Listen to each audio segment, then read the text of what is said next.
A lot of middle class people think the credit card trap is obvious. They think the danger is reckless people, people who buy designer clothes they cannot afford, people who blow money on nonsense, people who miss every payment, people who are bad with money. But that is not the real trap. And that is exactly what banks hope you keep believing. Because the real secret about credit cards is not that banks make money when people completely fail. It is that they often make the most money when people look financially functional. That is the part most people do not see. And later in this video, I am going to show you the one type of customer banks quietly love the most. It is probably not who you think.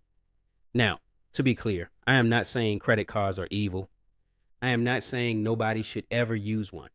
And I am definitely not saying every bank employee is sitting in a dark room plotting against you. What I am saying is simpler than that. The system is designed in a way that rewards one specific behavior. And that behavior is not full financial freedom. It is control dependence. That is the game. Because banks do not need you to be completely broke. They do not need you to be in total chaos. They just need you to keep swiping. Keep carrying a little balance. Keep normalizing monthly debt. Keep thinking you are managing it. That is where the machine works best. And if you are middle class, this message matters even more because middle class people are often the perfect customer for this system. Not poor enough to reject the lifestyle pressure, not rich enough to ignore the costs. That middle zone is where the trap gets dangerous.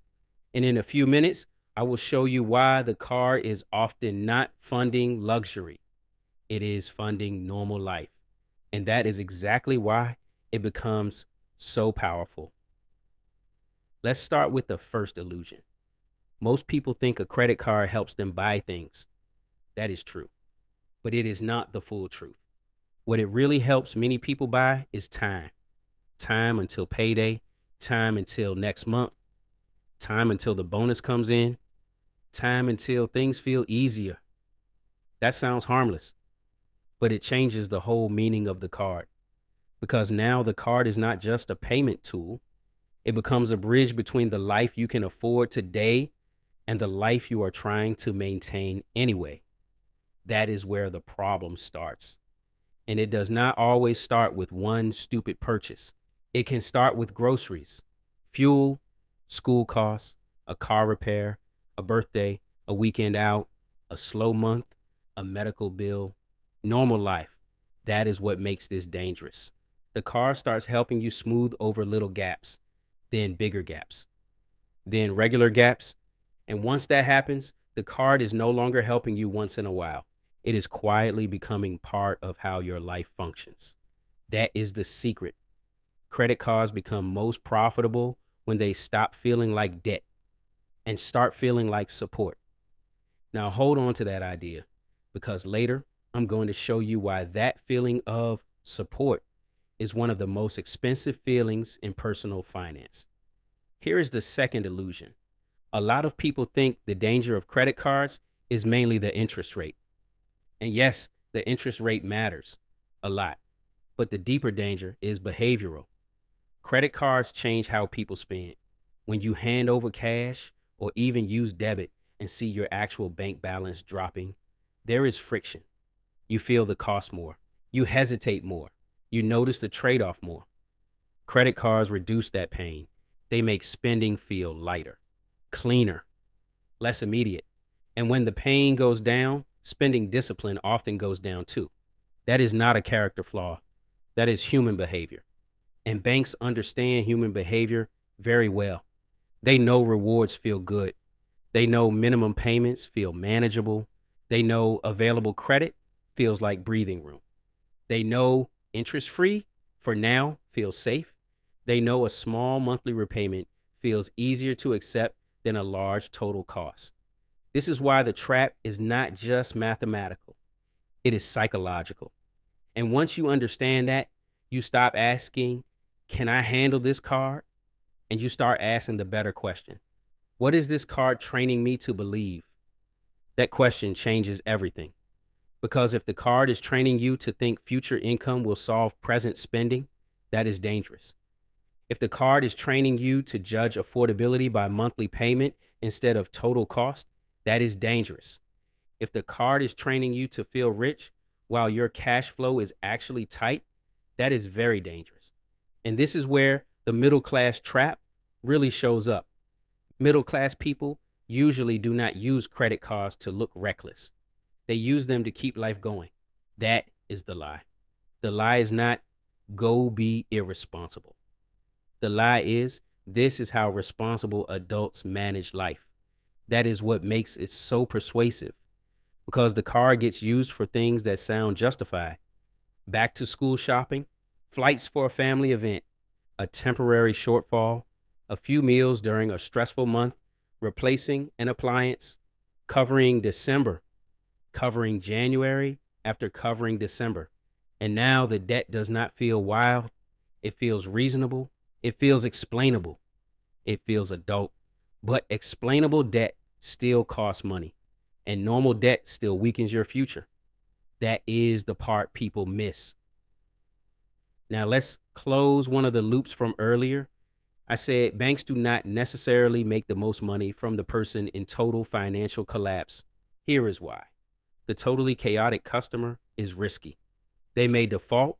They may stop paying. They may become a collections problem. That is messy. But the customer who is almost in control, that customer is gold. The person who pays enough to stay afloat. The person who keeps using the card. The person who carries a balance often enough to generate interest. The person who feels responsible because they are not missing every payment. The person who tells themselves, I'm handling it. That customer can stay in the system for years. That is the customer banks quietly love, not the disaster.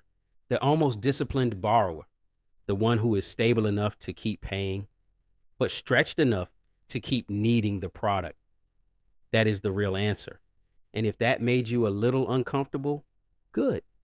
Because a lot of middle class people live in that exact zone. Not broken, not free, just financially busy. That is one of the most profitable places to keep a customer. Now let's talk about minimum payments because this is where the trick becomes very obvious once you see it. Minimum payments are not there to help you get out fast. They are there to keep the account alive. That is why they feel so manageable, so harmless, so doable. You look at the minimum and think, okay, I can survive that. And maybe you can this month. But the smaller the payment, the longer the debt survives. And the longer the debt survives, the more interest gets fed into the machine. That is why minimum payment thinking is so dangerous. It makes a serious problem feel emotionally small. It gives relief now while quietly extending the cost. And here is another mini loop I want you to hold on to. Later, I'm going to show you why rewards points can actually make disciplined people act less disciplined. That part catches a lot of people off guard. But before that, let's deal with the biggest hidden cost of credit card dependence. And no, it is not only the interest. It is the opportunity cost. Every rand, every dollar, every pound you send toward interest is money that cannot go somewhere stronger. It cannot go to your emergency fund. It cannot go to investing. It cannot go to paying off real assets. It cannot go to breathing room. It cannot go to freedom. That is why credit card debt is not just expensive. It is slow. It slows down wealth building. It slows down margin. It slows down recovery. It slows down momentum. So even when someone earns decent money, they can stay financially stuck for years if too much of that income keeps getting redirected toward old consumption. That is brutal because now your past spending is eating your future options. You are working today to pay for yesterday. That is one of the hidden ways credit cards keep middle class people stuck. Not through one dramatic collapse, through ongoing drag, small enough to tolerate, big enough to matter. Now let's close the rewards loop. A lot of people feel smart when they use a rewards card. And to be fair, if you already had the cash, already had control, and always pay the balance in full, rewards can be a small bonus. But that is not how many people use them. A lot of people start spending with the reward in mind. They justify the swipe because they are earning points. They spend a little more to hit a threshold. They keep using the card because it feels productive. And now the reward is no longer a bonus. It becomes a sales script living in your head. That is the trap. A 2% reward does not save you from 20% interest. A free flight does not erase months of carrying a balance. A little cashback does not turn weak spending into strong financial behavior. This is why rewards are most dangerous when they make people feel clever, because feeling clever can lower your guard. And once your guard drops, the system wins again. Now, I want to make something very practical. So, what should you actually do?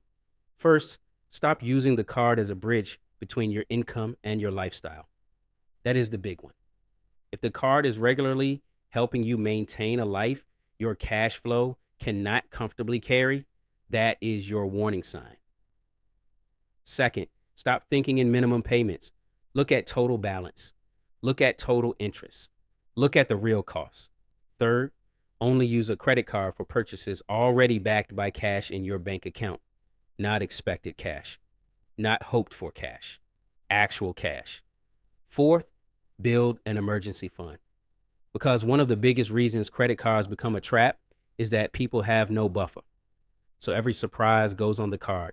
And then normal life gets stacked on top of the surprise. That spiral is common, very common. Fifth, do not let rewards, points, or smart user language make you careless. A card does not become harmless just because it looks sophisticated. Now, here is the deeper truth behind this whole video. The real secret banks are hiding is not hidden in some dramatic legal document. It is hidden in plain sight. The product works best when your dependence feels normal. That is the secret. Not panic, not chaos. Normal dependence, the kind that blends into adult life, the kind that sounds reasonable, the kind that looks manageable, the kind that people defend. That is why this topic matters. Because if you can see the trap clearly, it gets weaker. And once it gets weaker, you can make a different decision. You can stop being the ideal customer. You can stop borrowing your own future. You can stop confusing access to credit with actual financial strength. Here is the main takeaway. Credit cards are not most dangerous when they destroy your life overnight. They are most dangerous when they quietly become part of how you survive, smooth over pressure, and maintain a lifestyle your income is struggling to hold up. That is the middle class trap. And that is why the banks do not need you to fail loudly. They just need you to stay in the cycle. Because the customer who is almost okay can stay profitable for a very long time. Now, watch the next video that gives you a beginner's guide to credit cards.